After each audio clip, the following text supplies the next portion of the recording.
gooftaan utoo si daagate.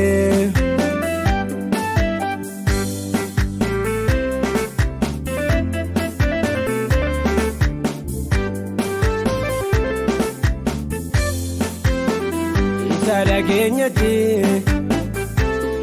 itti siin jiraanne karaa kee gooftaa koo nutooni wallaalle.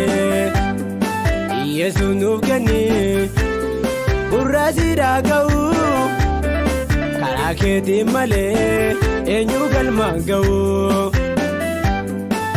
Yesuun nuuf kenni gurra si dhaga'u karaa keetiin malee eenyu galmaan ga'u.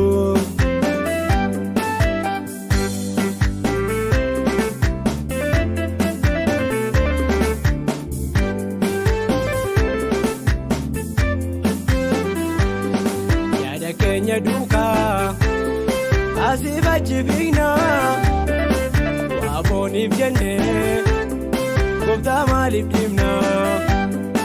Deebi'aan deebina gara waaqayyooti wanta biyyaa lafaaf maaf gowwoomna nuti. Deebi'aan deebina gara waaqayyooti wanta biyyaa lafaaf maaf gowwoomna nuti.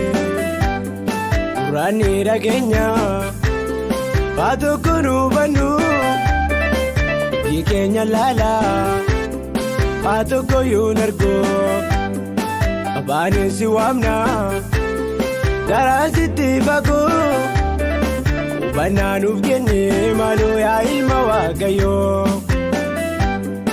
Abbaanin si waamna garaan sitti fagoo hubannaa nuuf kenne maaloo yaa ilma waaqayyoo.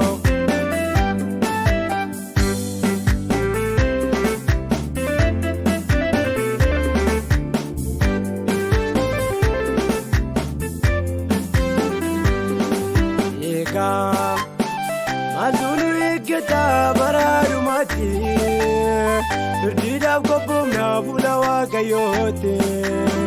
Galaafannaa kan borii nuuf ta'u fuula waaqayyooti kan dhugaa nuuf ba'u. Galaafannaa kan borii nuuf ta'u fuula waaqayyooti kan ragaa nuuf ba'u. Eegaa maaltu nu eeggata bara dhumaatti firdiidhaaf qophoomna fuula waaqayyooti.